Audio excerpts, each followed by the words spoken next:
Gênesis, o primeiro livro da Bíblia, o livro das origens, também trata da origem da família. Nessa noite eu quero falar sobre 10 motivos que levam o casamento ao fracasso. O assunto é emblemático e ele é também de suma importância, uma vez que todos nós queremos triunfar nessa área. Leiamos o texto sagrado. Então, da costela que o Senhor Deus tomou do homem, formou a mulher e a trouxe ao homem. E disse o homem: esta é agora osso dos meus ossos e carne da minha carne. Ela será chamada mulher, pois do homem foi tomada. Portanto, deixará o homem a seu pai e a sua mãe, e unir-se-á a sua mulher, e serão os dois uma só carne. Amém? Vamos orar. Confirma, Senhor, e abençoe a palavra que lemos nessa hora. Dá, ó Deus, ao servo que fala a iluminação e a instrumentalidade do Teu Espírito. E a cada vida e a cada casal eu peço que o Senhor unja os seus ouvidos, os seus corações, para que a palavra dessa noite caia em boa terra. Eu oro assim em nome de Jesus. Amém. Tome assento.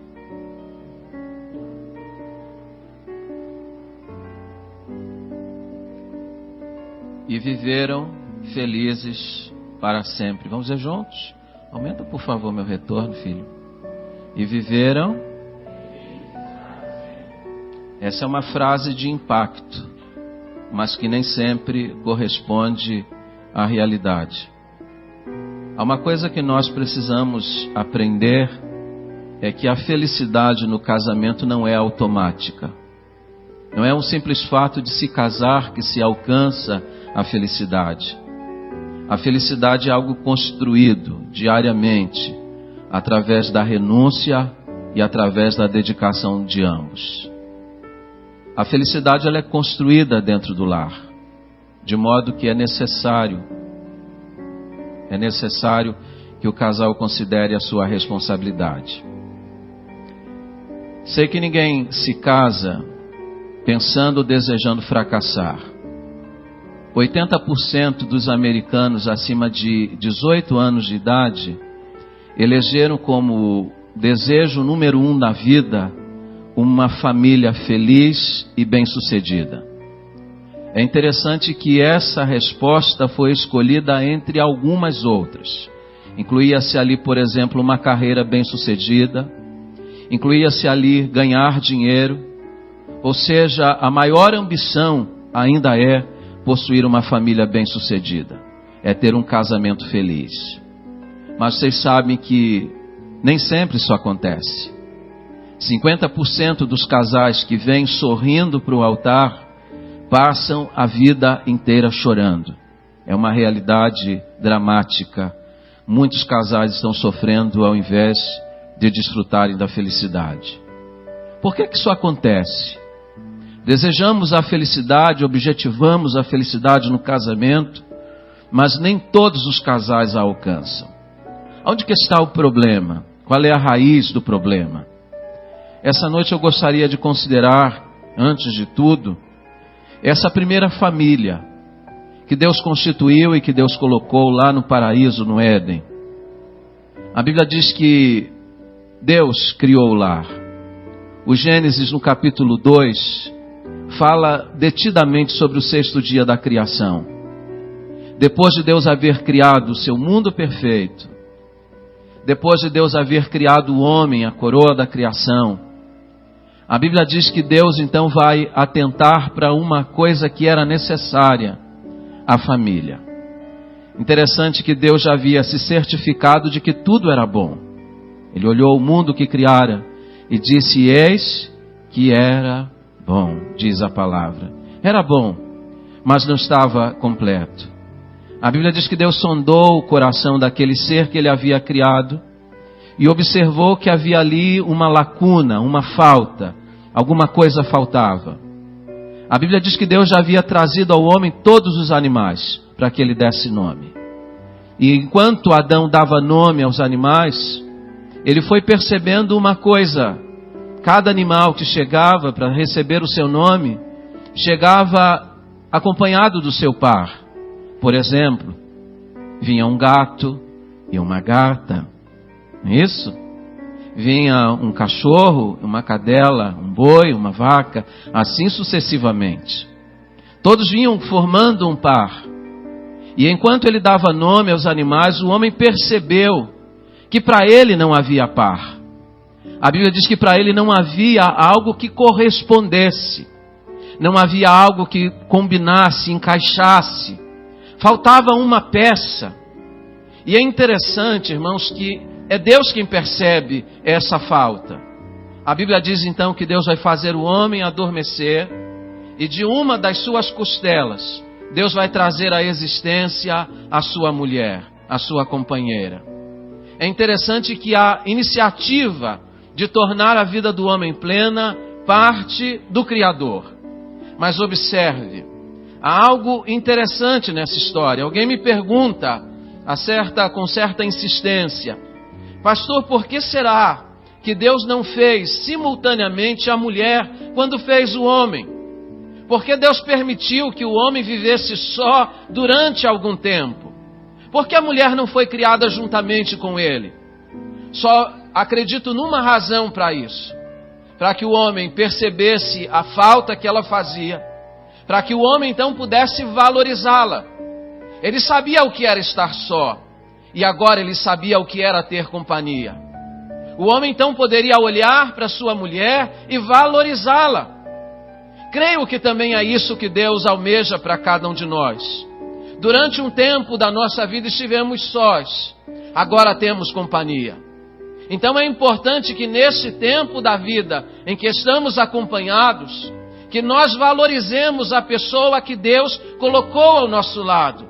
Porque a nossa vida nunca será plena, do ponto de vista teológico, enquanto nós não tivermos a companhia de um cônjuge. Então valorize a pessoa que Deus colocou do seu lado, e em particular os maridos valorizem as suas esposas. Algumas coisas importantes para a gente pensar a respeito daquele primeiro lar que Deus colocou lá no paraíso. Há pelo menos 5 verdades rápidas que eu quero comentar com vocês. A primeira é que eles foram unidos pelo Senhor. Foi Deus quem os aproximou. Foi Deus quem os ligou. Foi Deus quem os uniu. A base da felicidade de toda a família reside nesse fato, de que os casais tenham sido unidos pelo Senhor, tenham sido aproximados por Ele.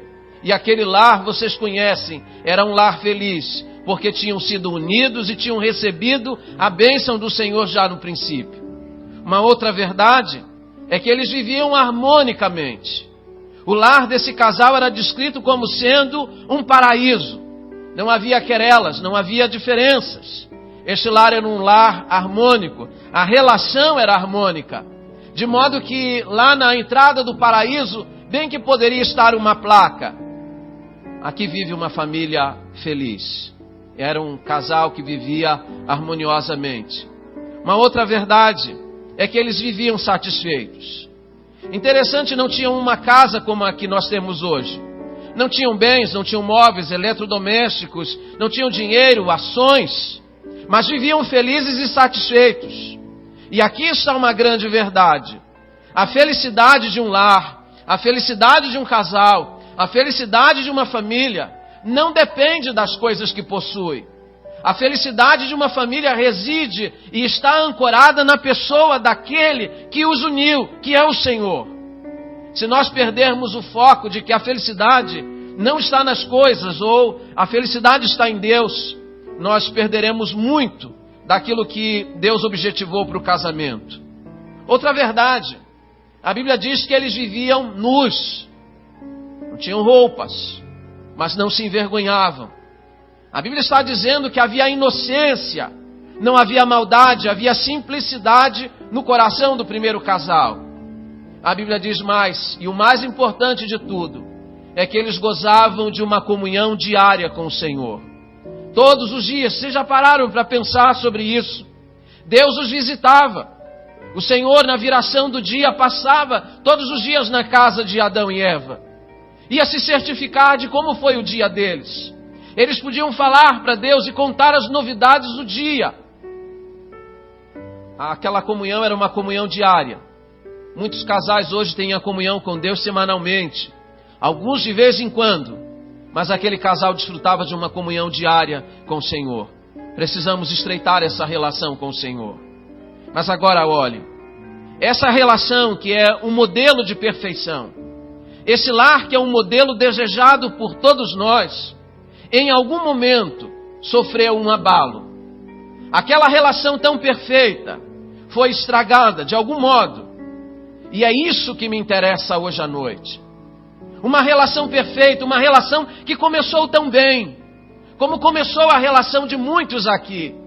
Muitos começaram o casamento enamorados, cheios de sonhos, cheios de ideais, mas em algum momento da caminhada perderam o sentimento, não sabem aonde o perderam.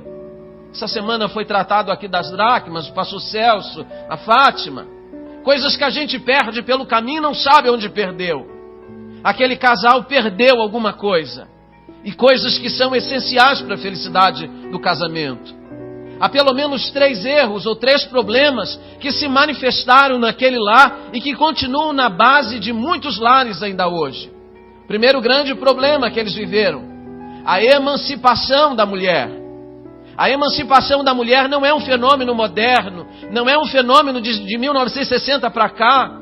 A emancipação da mulher começou lá no Éden, porque a Bíblia diz que quando Satanás entrou sorrateiramente lá naquele jardim, e interessante que até Gênesis 2 tudo é muito bom, mas a partir de Gênesis 3 o mal está presente. Satanás vai penetrar lá no jardim e vai induzir a mulher ao pecado, à desobediência. E vocês sabem, a mulher vai tomar do fruto e ela vai tomar uma decisão unilateral. Ela não consulta seu marido, ela não pergunta, ela não indaga, ela não dialoga a respeito daquele assunto, ela toma uma decisão e pronto. A emancipação, a mulher tomando decisões sem a consulta ao seu parceiro de vida a 2. A emancipação é um problema. A palavra de Deus, o apóstolo Pedro recomenda que vivamos no lar uma vida em acordo. Em acordo significa não fazemos nada sem conversarmos antes. Em acordo significa toda decisão em casa será partilhada por nós 2, embora reconheçamos a importância e a prevalência da decisão do marido e do pai, uma vez que Deus o colocou como cabeça. Mas é importante que toda decisão seja a 2, mas a decisão aqui começa por uma só. O segundo grande problema que causou abalo naquele lar foi exatamente a ausência do marido. A Bíblia diz que quando a mulher foi tentada, e a Bíblia diz que Eva foi tentada pelo mal, a Bíblia diz que Adão não estava presente. Não sabemos o que ele estava fazendo. Não sabemos se ele estava cuidando de alguma atribuição no jardim. Mas o fato é, ele não estava junto da sua esposa. Esse é um dos grandes problemas da nossa época. As pessoas estão ficando sozinhas mesmo casadas. Interessante, um dos reclamos de muitas mulheres é: me casei para ter companhia e parece que estou mais só do que quando estava solteira. Adão estava longe. Onde estava ele? O que estava fazendo? Por que não estava junto de sua esposa? Foi por causa dessa ausência que talvez Satanás tenha encontrado oportunidade. Porque enquanto ele estava próximo, não houve tentação. A tentação só ocorreu quando houve distância. Nós temos que encurtar as distâncias na nossa casa. Nós temos que cuidar daquilo que está nos afastando do nosso cônjuge, daquilo que está criando obstáculos entre nós e ele. Deixa eu abrir um parênteses aqui importante. Nossas casas estão ficando super aparelhadas. Antigamente, quando eu era criança, não faz muito tempo assim, eu dizia que eu sonhava muito em ter uma casa, e na minha casa ia ter uma televisão, ia ter uma máquina de lavar, ia ter um telefone, e se tivesse um carro, eu já me julgaria uma pessoa rica. Esse era o meu conceito de riqueza lá na minha infância.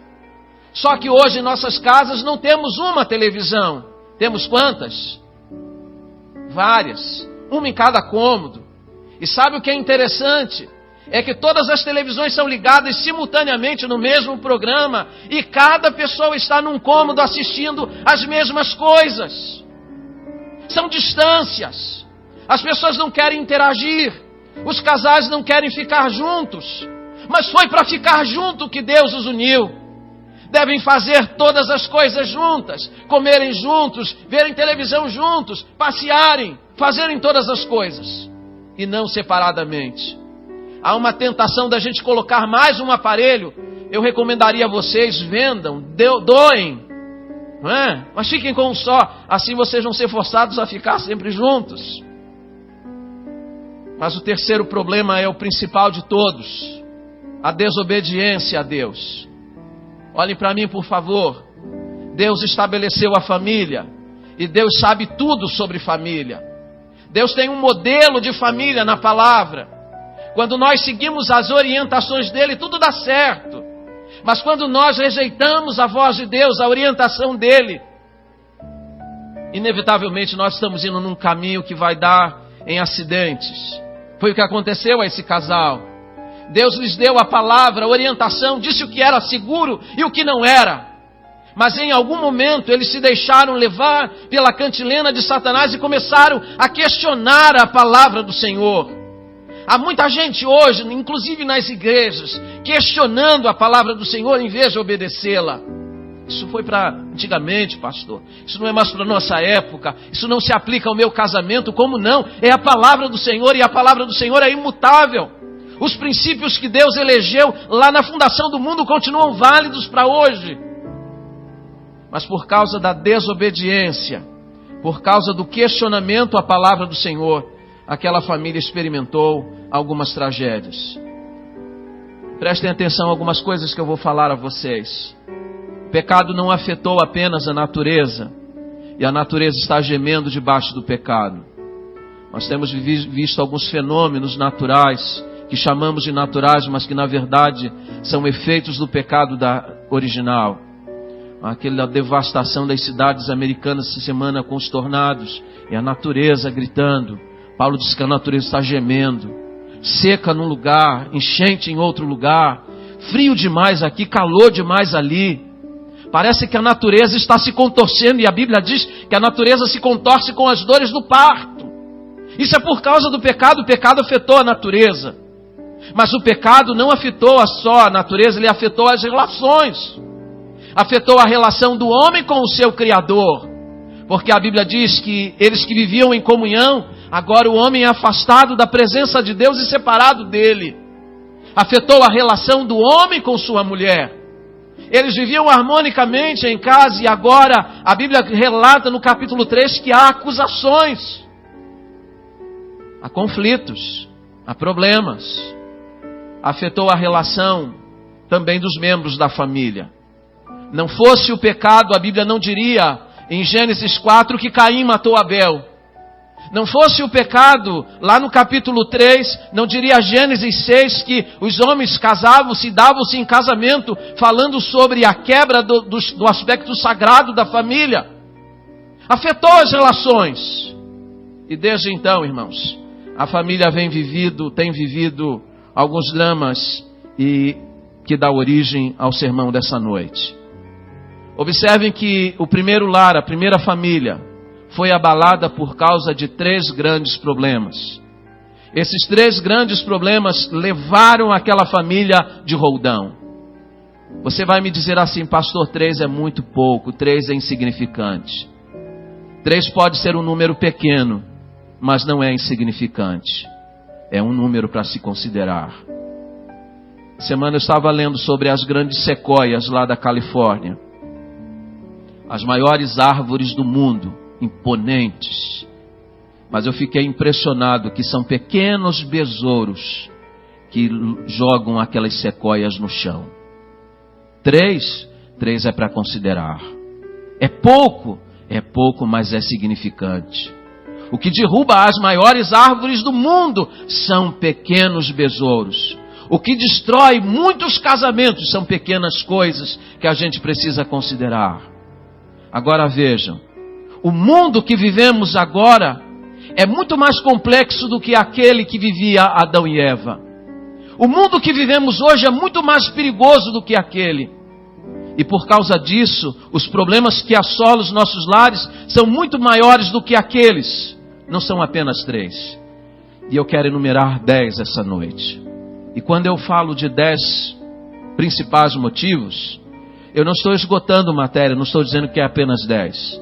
Mas eu estou apontando aqueles que eu julgo, na minha visão, os principais. 10 motivos que levam o casamento ao fracasso. O primeiro deles, falta de comunicação. Comunicação precária.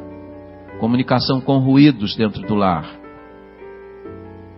Nesses 24 anos de vida ministerial, atendendo a tanta gente e aconselhando a tanta gente, essa talvez seja a principal das queixas. Diálogo. Falta diálogo em minha casa. E quando se fala, não se fala a verdade, ou não se fala toda a verdade, ou não se fala de uma forma construtiva. Falta de comunicação. É preciso bastante humildade para tratar desse assunto, porque a gente precisa fazer um exame introspectivo da nossa vida e do nosso lar. Como que você classificaria a comunicação na sua casa? Clara, objetiva, parcial, superficial, inexistente? O grande problema em nossas casas é que falta a comunhão de palavras. Nós sabemos pela psicologia que a fala é responsável pelo desenvolvimento do ser. Mas a fala não é importante apenas pelo desenvolvimento social. A fala também é importante para a família. Não pode haver bom casamento se não há palavras, se não há fala, se não há comunhão real de palavras. Nós precisamos falar. E infelizmente às vezes não falamos. Muitas vezes nos limitamos a falar aquilo que não pode deixar de se falar. Fala-se apenas o essencial. A bem da verdade, alguns têm mais facilidade para falar do que outros. O que a gente recomenda? Que não se fale? Não. Que se criem meios para que a comunicação se efetive. Por exemplo, há mulheres que têm mais facilidade para se expressar do que o marido. O que o marido deve fazer? Encontrar algum meio. Deve-se criar um ambiente para que o diálogo surja nessa casa. Porque se não fizerem isso, irmãos, o casamento vai ficar sufocado pelos problemas. No início do casamento nós tínhamos algumas dificuldades de comunicação. E nós encontramos um meio para superar isso. Começamos a escrever. Então nós escrevíamos e deixávamos o outro ler. E aí então um caminho estava aberto para o diálogo. Eu não sei qual é o meio que vocês vão encontrar para superar essa dificuldade, mas a dificuldade de diálogo precisa ser vencida. O que a gente não pode é ficar vivendo dentro da mesma casa sem conversar, sem dialogar, sem expor dificuldades, sem expor inclusive insatisfações. Agora, há 3 coisas que vocês precisam pensar, nós precisamos pensar quando tratamos da comunicação do lar. Se a gente quer estabelecer diálogo construtivo com o cônjuge, há 3 coisas que a gente tem que evitar. A primeira, sarcasmo. Já vem você com essa conversa de novo. Começou o diálogo assim, matou. Nunca comece com um sarcasmo. Humor exagerado. Existem horas para a gente brincar e existem horas para a gente falar de coisas sérias. E quando a gente se assenta como casal para conversar sobre dificuldades, nessa hora não cabem brincadeiras. Mas há um terceiro obstáculo à comunicação, que é ressentimento. Coisas pequenas que ficaram lá atrás, coisas que foram acumuladas ao longo do tempo e que foram gerando bloqueios entre o casal. Eu fiquei impressionado com aquela matéria publicada no Jornal do Brasil sobre um casal lá de Unai, Geraldo Pires e Sebastiana Castro. Casados há mais de 50 anos, 12 filhos, mais de 30 netos e não sei quantos bisnetos. Vivendo dentro da mesma casa, mas há mais de 35 anos, não trocavam uma só palavra. Chamavam os filhos, diga para sua mãe isso. Ela responde através do filho, diga para o seu pai isso, sem palavras. Gente vivendo dentro da mesma casa por causa de ressentimentos, deixaram de se comunicar. A comunicação é essencial para a felicidade do lar, para a felicidade do casal. O que fazer, pastor, quando a comunicação cessa? A gente precisa pedir ao Senhor ajuda para que seja restabelecida a fala. A fala é um dom de Deus. Deus nos deu a fala e ela precisa ser restabelecida. Louvo a Deus porque quando leio os evangelhos, eu leio que Jesus também curou pessoas mudas e as fez falar.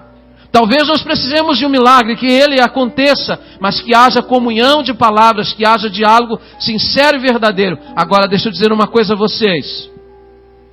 Falem sempre a verdade, porque a palavra do crente qual é? Sim, sim e não, não. E a Bíblia diz que o que passa disso é de procedência maligna. O diálogo do casal deve ser sempre verdadeiro, sem subterfúgios. Mas fale a verdade sempre com amor. Colossenses 3,14, a Bíblia diz que o amor é o vínculo da perfeição. Colossenses 4,6, Paulo vai dizer que a palavra seja sempre com graça, para ministrar nos corações. Nunca esqueça a delicadeza ao falar. Nunca fale com rancor. Nunca fale para machucar. Fale para consertar as dificuldades em casa. Como eu disse domingo passado, nunca ataque o cônjuge, ataque o problema. Só assim vocês vão vencer as dificuldades nessa área. Segundo motivo que leva o casamento ao fracasso. Falta de quê? Controle financeiro. Nós vivemos numa sociedade capitalista, em que nós somos pressionados pelo consumo. Conversava com o William domingo passado sobre isso. Essa pressão de consumo que a gente vive. Porque o status de uma pessoa hoje é medido pelo quê? Pelo carro em que ela anda, pela roupa que ela veste, pela casa em que ela mora, pelos bens que ela exibe.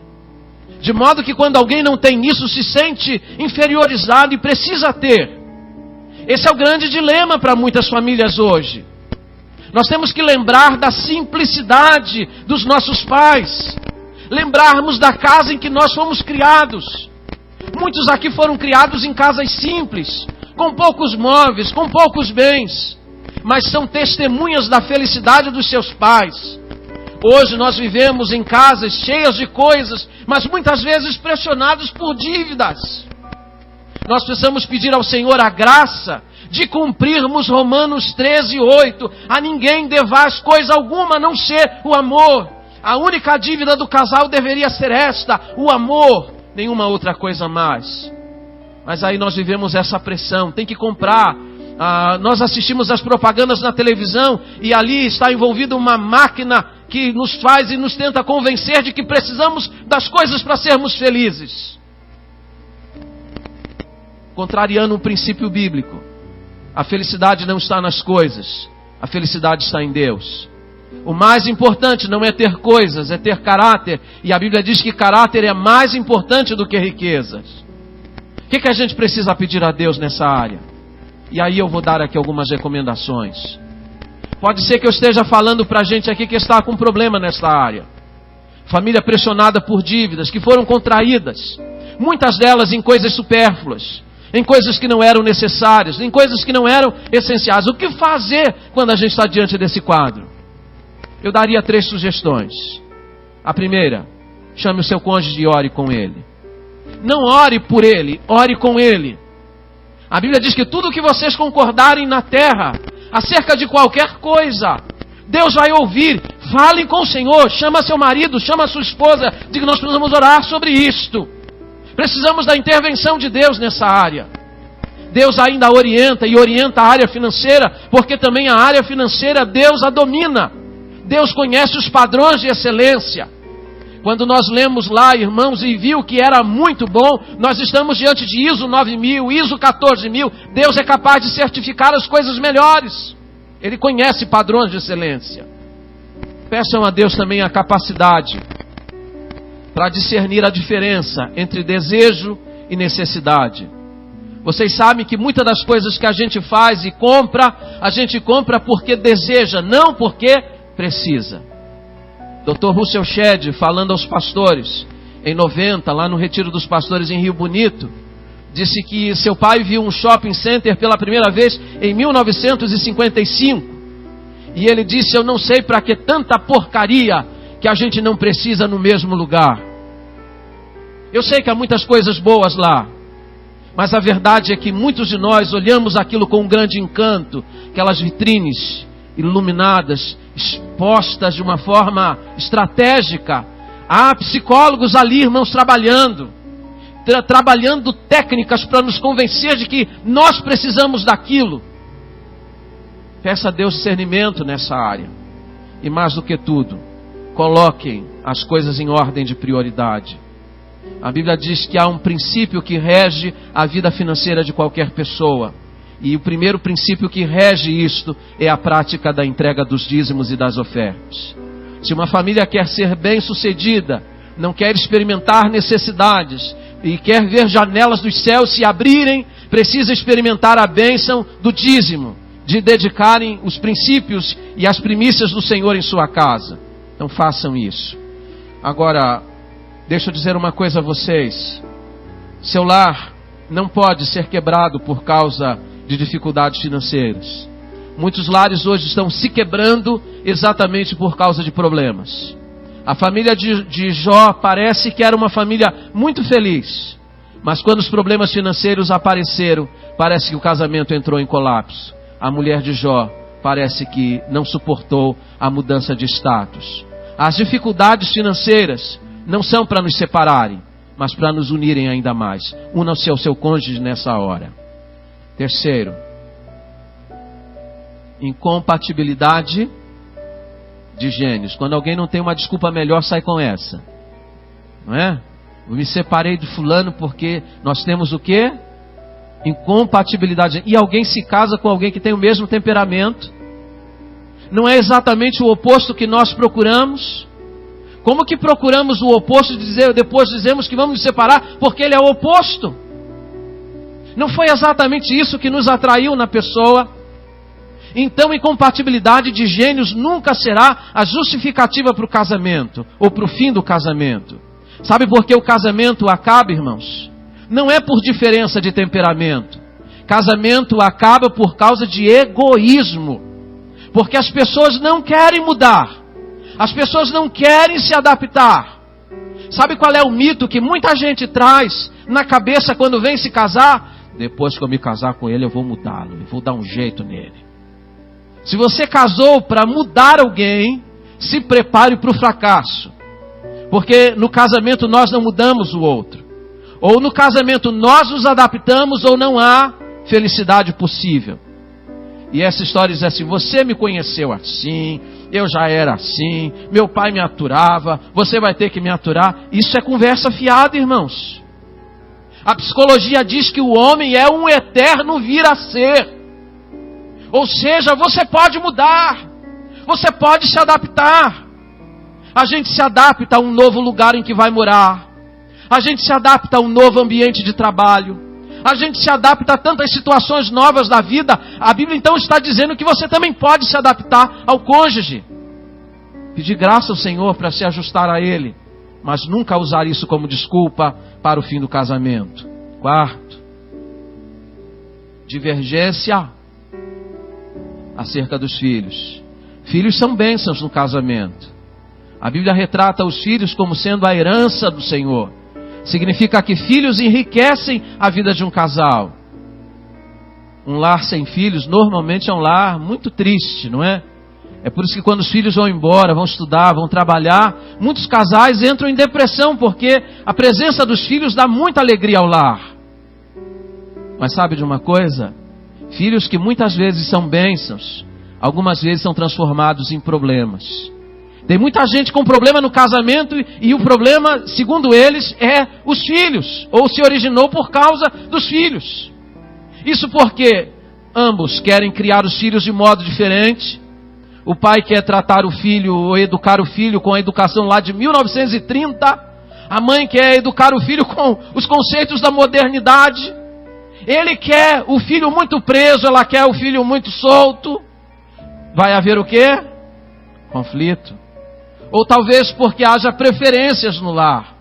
Aqueles lares em que há o queridinho do papai e o queridinho da mamãe. A mamãe gosta mais desse, o papai gosta mais daquele. Me parece que esse foi o problema. lá no lar de Isaac e Rebeca. Olhem para mim, por favor. Isaac e Rebeca ficaram 20 anos casados sem filhos e orando ao Deus para ter filhos. Eles pensavam que quando os filhos chegassem, eles se uniriam ainda mais. Mas sabe o que é interessante? 20 anos depois, Deus atendeu e deu o filho a eles. Mas os filhos, em vez de uni-los, parece que os separou. Houve conflitos naquela casa. E tudo tinha a ver com a questão de preferências. A Bíblia diz que Isaac amava mais a Esaú. Rebeca amava mais a Jacó. E sem perceber, irmãos, criaram um clima de rivalidade entre os irmãos. Em vez de eles crescerem como amigos, eles cresceram como rivais. Não fosse a intervenção de Deus, essa história teria terminado muito mal. Nós temos que pensar seriamente nos nossos filhos. Eles são bênçãos, não são problemas. Se está havendo problema, o problema não são eles, mas a forma como nós temos tratado a questão dos filhos em casa. Peça a Deus sabedoria para colocar as coisas no devido lugar, para que seus filhos não sejam a razão da separação de vocês. Quinto, interferências externas. Quem é aquela ali, irmãos? A sogra. Aliás, quem não leu o editorial de hoje deveria ler os 10 mandamentos da sogra. Quem leu? Gostaram? Tem gente, tomara que a minha sogra tenha lido. E se ela não está aqui hoje, eu vou guardar um boletim para ela. Irmãos, esse é um dos princípios muito importantes para a família. Interessante que Deus criou Adão e Eva, e a primeira coisa que Deus lhes disse foi isto: portanto, deixará o homem a seu pai e a sua mãe, e unir-se-á a sua mulher, e serão ambos uma só carne. O princípio da felicidade do lar é exatamente este. Começa com abandono. Eu sei que é difícil. Alguém que criou aquele filho com tanto carinho, com tanto amor, de repente veio uma moça e carrega o filho. Ai, levou meu filho. E aí eu vou disputar com ela. Eu vou cozinhar melhor do que ela. Eu lembro que quando casei eu ia visitar a minha mãe dizia assim: seu quarto está arrumado e a sua cama está arrumada. Eu disse: mas eu não preciso. Interferências externas, irmãos. Há muita gente que permite isto. Permite que o seu lar seja invadido por outras pessoas. Deixam que outras pessoas opinem na forma do seu lar ser administrado. E isso é um problema. Deixará seu pai e sua mãe é uma ordem tão importante que ela é repetida 3 vezes na Bíblia. E vocês sabem que tudo que é repetido 3 vezes na Bíblia é um princípio elementar. E esse é um princípio elementar. É a garantia da felicidade do lar, da felicidade do casal. Mas o que acontece normalmente? Muitos se recusam a romper com a dependência dos pais. Casam-se, mas continuam vivendo como se dependessem dos pais. E isso cria problema em casa. Mas pior do que isso, é que parece que também tem muitos pais que gostam de interferir. Os filhos parece que às vezes têm um problema em casa, correm para a casa dos pais, e os pais dizem: não, fica aí uns 2, 3 dias, esfria a cabeça, depois você vai para sua casa. Esfria a cabeça? Não. O que os pais têm que dizer? Cadê seu marido? Cadê a sua esposa? Vá para sua casa, sente-se com ele, resolva o problema. Vocês agora são uma família, peçam orientação ao Senhor. Nunca, irmãos, interferir. Há um princípio que eu gostaria que vocês levassem hoje no coração, e é este: pais não podem viver a vida dos filhos, e filhos não podem viver a vida dos pais. Vamos repetir juntos? Filhos não podem viver a vida dos pais, e pais não podem viver a vida dos filhos. Seu filho cresceu, casou, deixa ele seguir a vida. Alguém disse que quando os filhos se casam, é semelhante a uma cena de galinhas que chocaram ovos de patas, ou de pata. A galinha chocou, os ovos se partiram, saiu de lá o pintinho. Ele é pinto, ele não é galinha, não é filhote de galinha ou pinto de galinha, sei lá o que for. Como ele é pato, ele vê a lagoa, o que ele faz? E a galinha fica lá na beirada, lá, cacareja, tentando chamá-lo, mas ele não é, ele é pato. Ele segue seu caminho. Casamento é isso. Um dia, seus filhos vão seguir o caminho. Você vai ficar aqui cacarejando, chamando. Mas ele tem que seguir a sua vida. Deixa ele seguir a sua vida. O melhor presente, o maior presente, o mais caro presente que os pais podem dar aos filhos no casamento é o presente da independência. Vamos para o 6º. Falta de parceria. Muitos se casam, mas querem continuar vivendo como se fossem solteiros. Meu carro, meu dinheiro, tudo é meu. Aquele ali é o seu, esse aqui é o meu. Até arriscam a marca assim no colchão para dizer qual é o espaço de cada um. Pergunta que eu faço sempre é esta: para que você se casou? Porque casamento é parceria.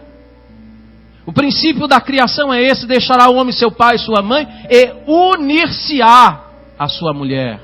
Daqui para frente não são dois, daqui para frente é um. Nós formamos uma unidade.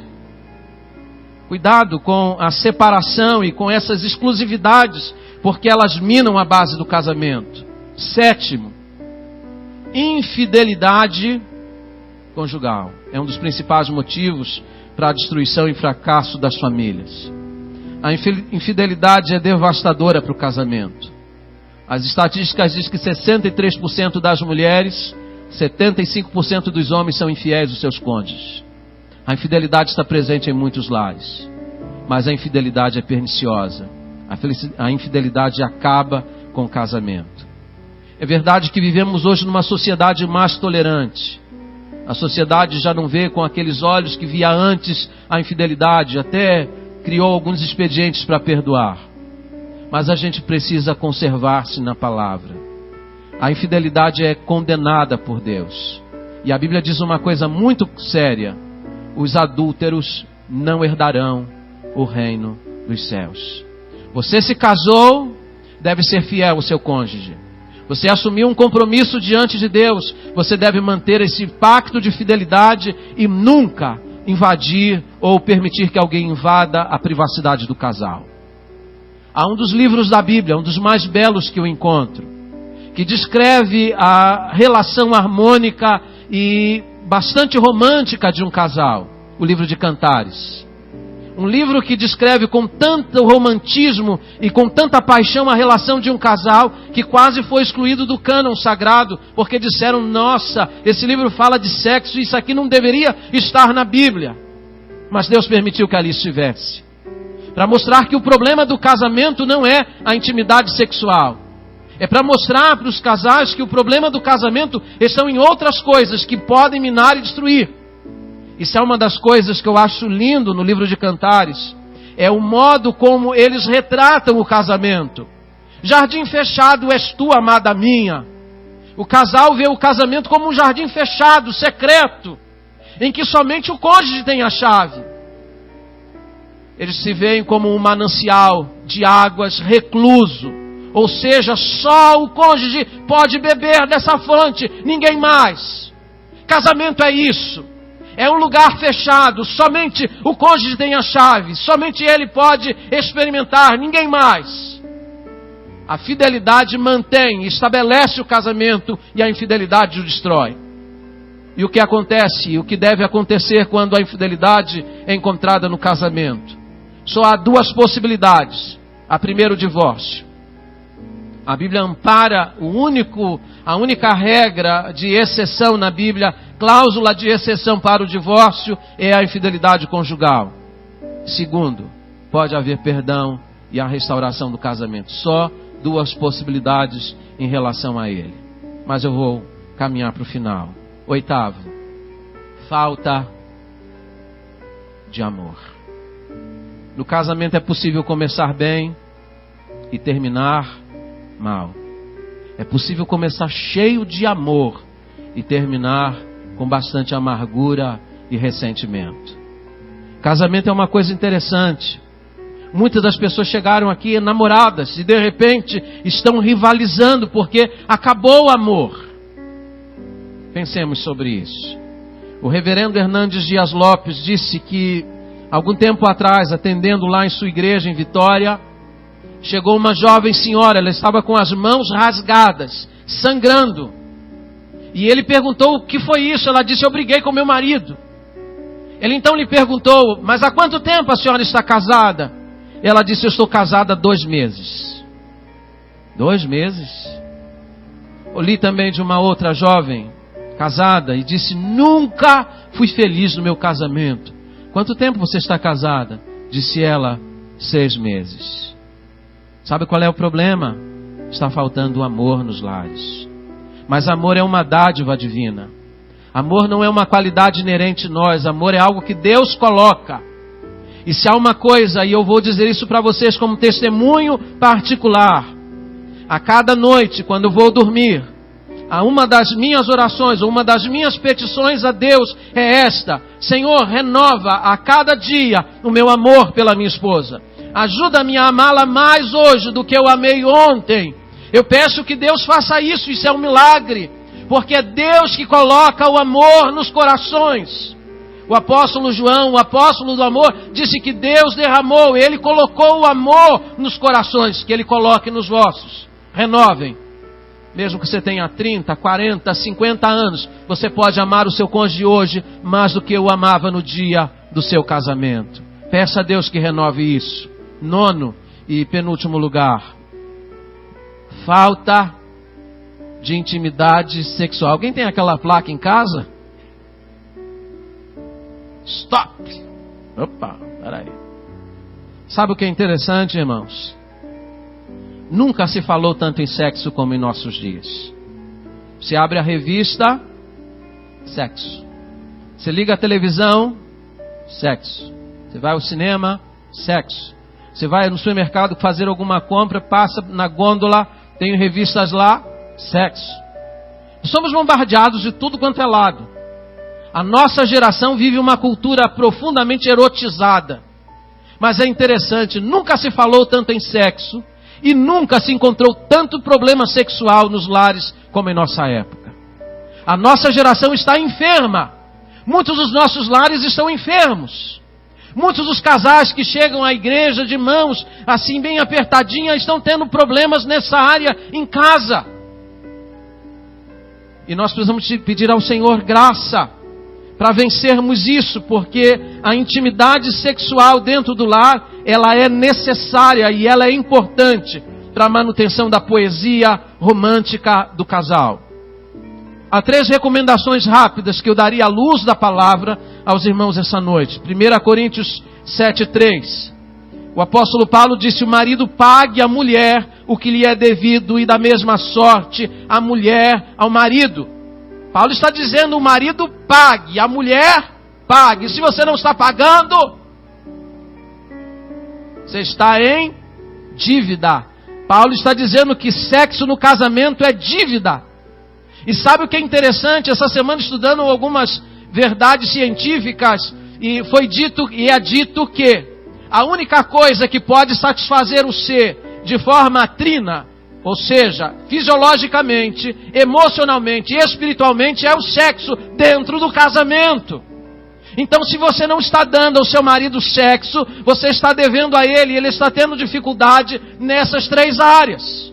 A satisfação plena, fisiológica, emocional e espiritual, vem da plenitude nessa área.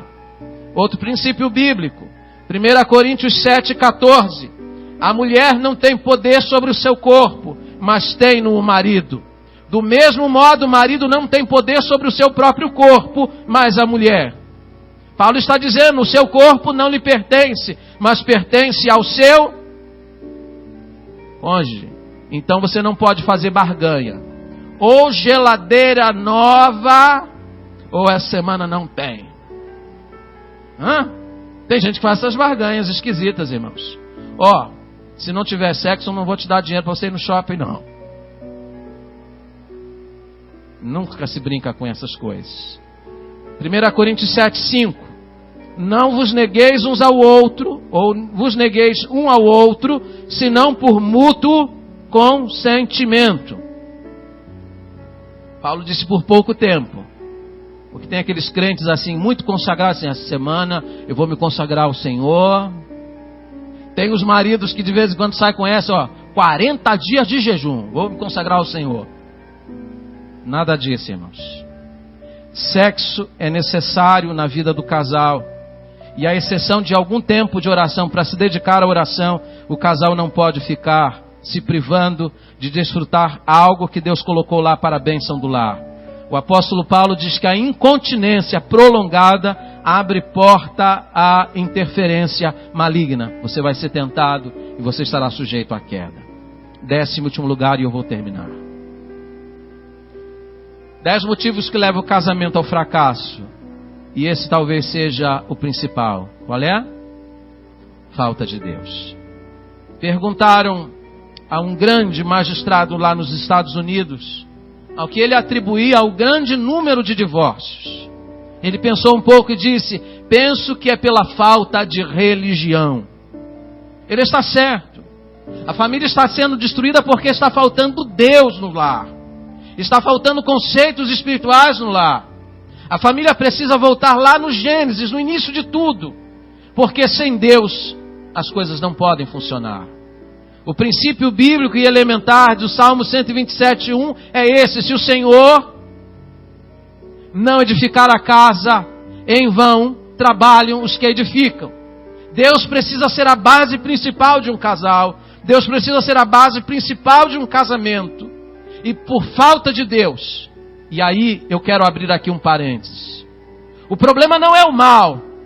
O problema não é o diabo. O problema não são os conceitos da sociedade que estão corrompidos. O grande problema é que está faltando Deus em casa. Porque se Deus estiver no lar, nem Satanás, nem a sociedade, nem nenhuma outra coisa poderá destruir o lar. Amém? Não é Satanás, é falta de Deus. O grande problema das pessoas hoje não é porque Satanás está agindo, é porque não estão buscando a Deus. Deus é a pessoa mais importante a ser buscada no contexto do lar. E eu deixo eu terminar com 3 palavras finais para concluir esse sermão, e eu vou fazê-las rapidamente. Primeira, não confunda casamento com cerimônia nupcial. Não é bonito uma cerimônia nupcial? Salão enfeitado, tapete vermelho, flores, música, o pastor bem arrumado, tudo no jeitinho, não é? Mas casamento não é a cerimônia. Tem muita gente que se ilude, gasta milhões para fazer uma cerimônia de um casamento que às vezes nem dura. Tem gente que faz prestação de 4, 5 anos para pagar a festa do casamento e o casamento não dura 1. Se preocupam tanto com a festa, com a cerimônia e se esquecem do principal, o casamento, o lar, investir nessa relação. Segundo, não se case pensando em separação. Tem muita gente solteira aqui hoje. Perguntaram a um artista famoso esses dias por que ele não se casou de papel passado, ele apenas se ajuntou. Ele disse: porque é mais fácil para se separar. As pessoas hoje estão se unindo já com a ideia de separação na cabeça. Dr. Jamie Camp disse que alguém que se casa com a possibilidade do divórcio na cabeça tem 50% a mais de possibilidades de vir a se divorciar. Nunca se case pensando em separação. E o mais importante de tudo, não exclua Deus dos seus projetos. Tudo que a gente vai fazer, Deus tem que estar lá. Se o Senhor não edificar a casa, em vão trabalhos que edificam. Se o Senhor não guardar a cidade, em vão vigia a sentinela. O princípio bíblico é esse: nenhuma coisa que seja feita sem Deus vai prosperar. Nenhuma casa vai se manter de pé se a pessoa mais importante for colocada do lado de fora. Deus tem que ser a primeira pessoa em casa. A Bíblia está certa quando diz que o cordão de 3 dobras não se quebra facilmente. A única relação a 3 possível é esta: Deus, o marido e a esposa. Se Deus estiver entrelaçado nesta união, podem ter certeza, a sociedade pode se corromper, as leis podem mudar, Satanás pode atacar, mas um cordão em que tem Deus como elo não se quebra. A oração mais urgente nossa aqui hoje à noite é essa: Senhor, assuma a direção da minha casa. Deus, estabelece o teu trono em meu lar e no meu casamento. Se Deus estiver lá, meu querido, pode se preparar, vai ter sucesso, vai ter êxito no seu casamento, e é isso que eu desejo em nome de Jesus. Amém.